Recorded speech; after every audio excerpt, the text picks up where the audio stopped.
You ever wonder how a text from thousands of years ago can still feel so alive today, how it can still shape lives? Well, it's a question at the heart of so many traditions, and the answer, it turns out, involves crisis, creativity, and the incredible power of interpretation. Today, we're going to dive into how one tradition found a way to keep its sacred text not just relevant, but absolutely thriving in the modern world. And look, this isn't just about, dusting off an old book and reading the words. It's about a dynamic process. It's about making those ancient words speak to brand new realities, to new challenges. So how does a tradition pull that off? How does it make sure it doesn't just survive, but stays truly vibrant? So, to really get into this, we're going to focus on a fascinating case study, Judaism, and its foundational text, the Torah. Its story reveals a truly brilliant solution to what was, frankly, an existential threat.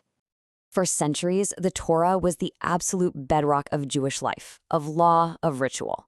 But of course, history. It never stands still, right? A single catastrophic event was on the horizon, one that would challenge the tradition's very survival and force its leaders to rethink, well, everything. And that brings us to this absolutely pivotal moment in history. The crisis I mentioned wasn't just some theological debate in a library. It was the complete and total upheaval of the Jewish world, and it all centered around one singular, catastrophic event. I mean, think about it. For nearly 1,000 years, the temple in Jerusalem was the heart, the literal center of Jewish worship. So when the Romans destroyed the second temple in the year 70, this was so much more than losing a building. It was the collapse of their entire religious universe. So with the temple gone, what do? How can you even practice your faith when this central location for it is just gone? This destruction created an urgent, desperate problem that demanded a radical solution. The tradition had to be refashioned or it was going to disappear. And that solution was the birth of what we now call Rabbinic Judaism. The religious leaders of the time, the rabbis, they came up with a whole new framework. And their basic idea was this. When Moses was on Mount Sinai, he didn't just get one Torah. He actually received two. Okay, so this whole idea of two Torahs, it's the theological engine. You could almost think of it like a new operating system that would power Judaism for the next 2,000 years. It's an idea that is both incredibly simple and, at the same time, profoundly revolutionary. So, you've got the written Torah on one hand. That's the actual text, right? The 5 books of Moses. But then you have the oral Torah. And this is the vast, ongoing tradition of interpretation, of debate, of legal reasoning that helps unpack what the written text actually means. And here's the key.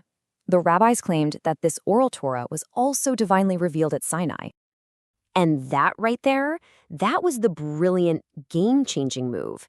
It meant that the rabbis' interpretations weren't just a human activity about a divine text. No, they became a part of the divine revelation itself. This gave religious leaders the authority they needed to adapt the tradition for this new post-temple world. But, with great power comes great responsibility, right? This new power put the interpreters, the rabbis, in a constant state of tension. It's a delicate balancing act that really defines the tradition to this day. So here's the fundamental tug of war. On one hand, you have to preserve continuity. You have to anchor every single new ruling in the ancient texts to honor the past. But on the other hand, you have to allow for change, adapting those same laws to the real world, to the needs of the present. It's this constant negotiation between past and present. And this tension, it's not just some abstract philosophical thing. No, the ancient rabbis themselves were keenly aware of the human stakes of their decisions. And there's this powerful story in the Talmud, the central text of Rabbinic Judaism, that just illustrates this perfectly. The story kicks off with this really haunting quote from the book of Ecclesiastes. It immediately sets a tone of empathy, right? It's focusing on the suffering of people who are oppressed by those in power. Okay, so here's the setup. There's an ancient law in the Torah that excludes mamzerim, these are children born from forbidden relationships, from marrying into the community. And the religious court is applying this law strictly. But the text then asks this devastating question. What's the child's fault in all this? They're suffering because of their parents' sins, and the religious leaders, using the authority of the Torah, are the very ones causing this pain. And then you get the climax of the story. After the text says there is no one to comfort these oppressed people, God himself steps in.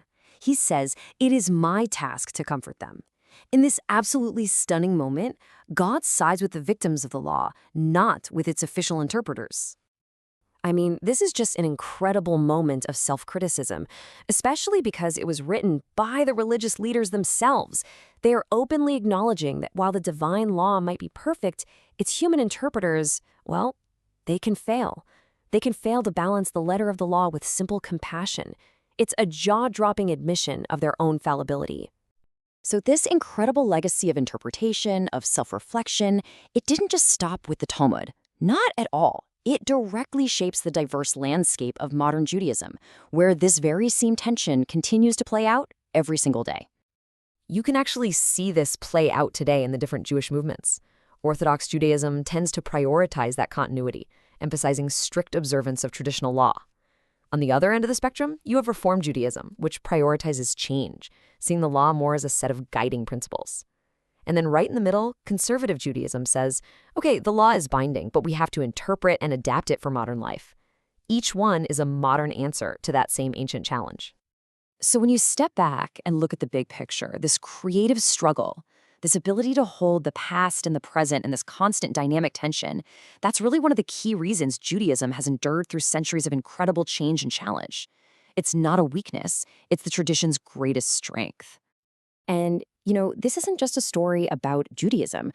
This model, this balancing act between continuity and change, empowering human interpretation to adapt, it really could serve as a source of inspiration for any tradition that's trying to stay relevant and just in our modern world. And that kind of leaves us with one final thought to chew on. Think about it. Think about constitutional law or national identity, or even just your own family traditions. Where else in our lives do we see this constant creative tension between honoring the past and embracing the future? Not as a problem to be solved, but as the very engine of survival and strength.